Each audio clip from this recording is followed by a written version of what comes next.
Before we start this video on iRobot stock, just remember that if you go down below, you can get up to $50 for getting signed up with M1 Finance. This is down below in the description. I've had 123 people get signed up so far. This link is down below in the description. Scroll down, click on it, sign up, get a deposit, and you will get $50 just for getting signed up, as well as lots of other things that you should check out down below. But let's go ahead and get started with the video and why I'm investing another $7,000 into iRobot stock. Now, if we go ahead and jump over to Fidelity here, you can see that we bought 100 shares of iRobot Corporation for $72 each, spending $7,200 on these shares. Now, if we go to the last 90 days and we search IRBT, now the last time I had a transaction with iRobot was that I sold these 100 shares for $94.66 each. So I bought back the same 100 shares that I owned for literally $2,266 cheaper and still having the same amount of ownership, just pocketing the $2,266 difference. Now, iRobot is one of my main core positions that I had going in the latter half of 2021, and I expect to hold throughout most, if not all, of 2022. I did sell it as it started to hit that rise, and now that it's come back down to earth, I'm buying back in again at a cheaper and cheaper price. So this is setting up great for the long term so far with my position. Now, before I jump into any numbers or any projections or anything of the sort, what I want to go ahead and do is show the stock chart long term over the last several years of iRobot. Now, go ahead and take a look at this. This is Webull, and this is going back to say about 2016, the last 5 years or so looking at iRobot stock. And I want you to just think logically for a second. iRobot has grown its revenue. iRobot has grown its profits since 2016, 2017 when the stock chart begins. Now just think about this logically for a second. They're a bigger company, they have more revenue, they have more resources, more profits, they've actually made an acquisition recently, all this great stuff, and the stock has went nowhere. So just look at this. Looking back here, let's see, right here. This is October of 2017, November of 2017. This stock was trading at about $65. Where is it trading at today? $65.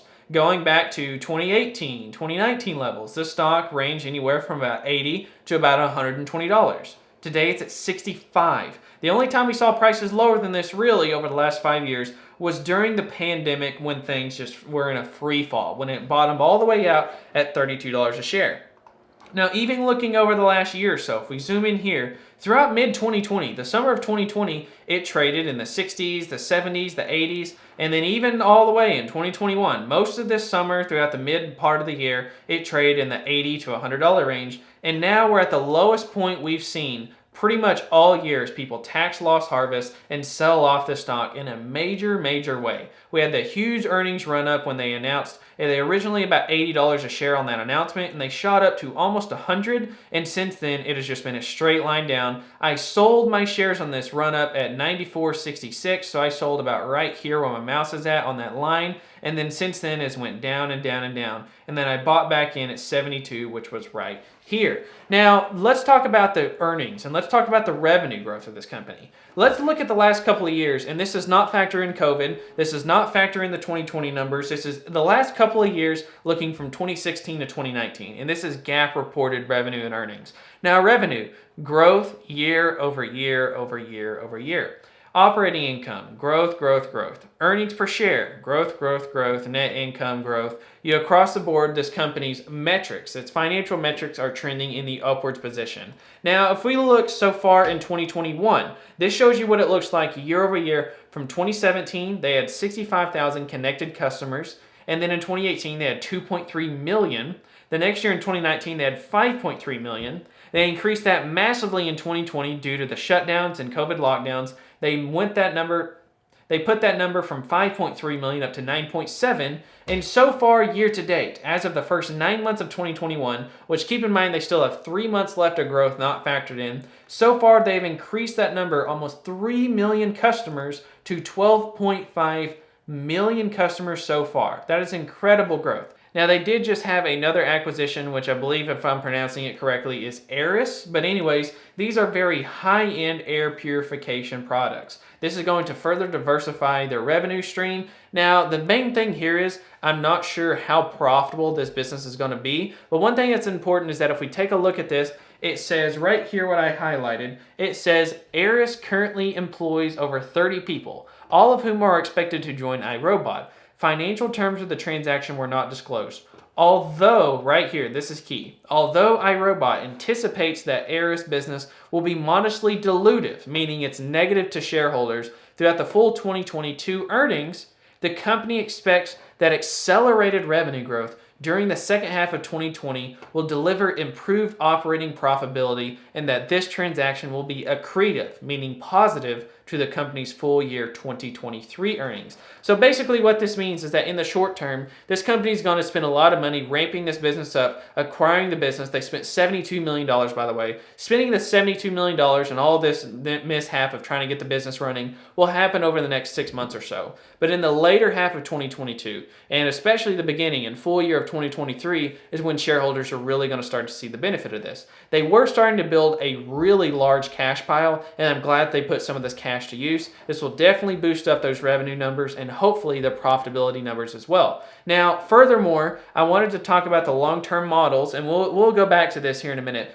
But basically, this company gave us some projections for what things are supposed to look like for their 2024 projections. Now, the main thing I want to look at is a profitability. That's what I care about most of all. Now, the revenue's great. I want to see good revenue growth, but more importantly, I want to see that earnings per share as high as physically possible. Substantial acceleration is $7.50 to $9.25 projected, and that is so much higher than what they're doing this year, projected to finish out at about $1.50. Now, I wanted to show you the revenue and net income growth. I wanted to show this quickly. I won't go over line by line, but you can see while the numbers are jagged due to the Q4 boost in revenue, you can see the overall the trend is upwards, just like we showed. Net income, same thing. This company is a very profitable company, and since 2017, when this chart originally starts, you can only see twice that they produced negative net income numbers, which were negative 18, negative 2 million. But other than that, they produced very positive net income numbers. As you can see, in the most recent quarter, producing about $57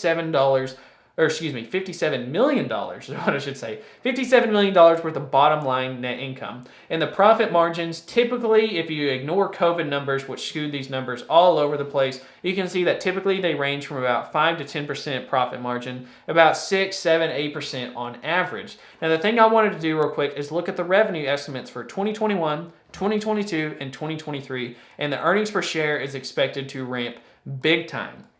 And so I just wanted to do something real quick.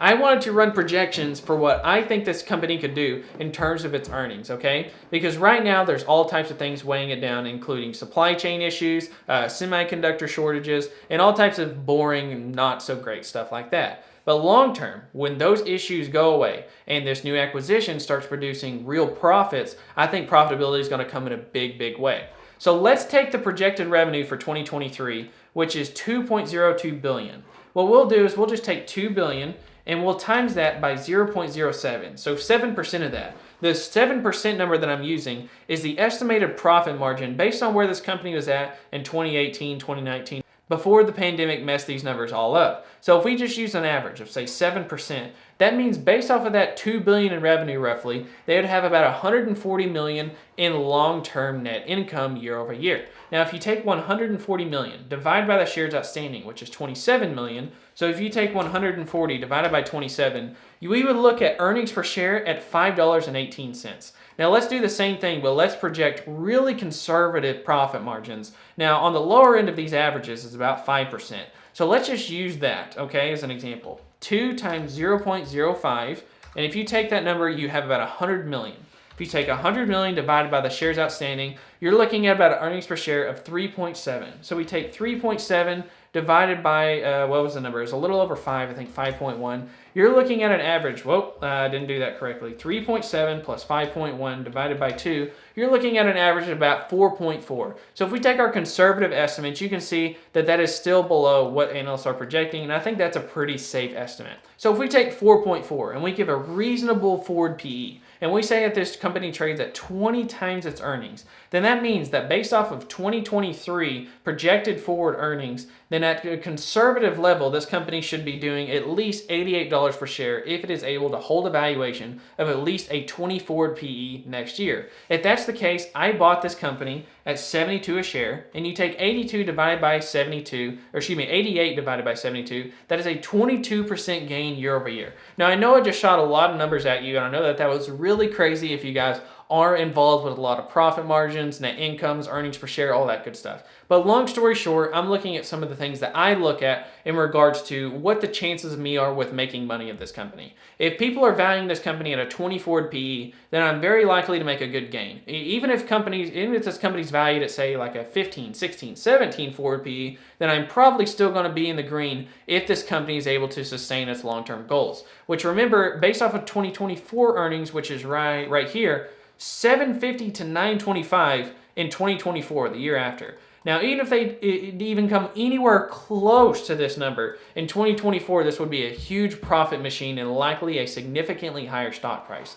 But long story short, this is a company that I like. It's one that I love investing in, and I think it's going to be great for the long term. I've talked many times about their subscription revenue business. Check out my other videos before if you did not catch that. But basically, I think that this company is really innovating a lot better than a lot of people would give it credit for. And long story short, I'm going to be buying it today at $72 a share. I may even be looking to double my position if it keeps on trending lower. And basically, I like the stock.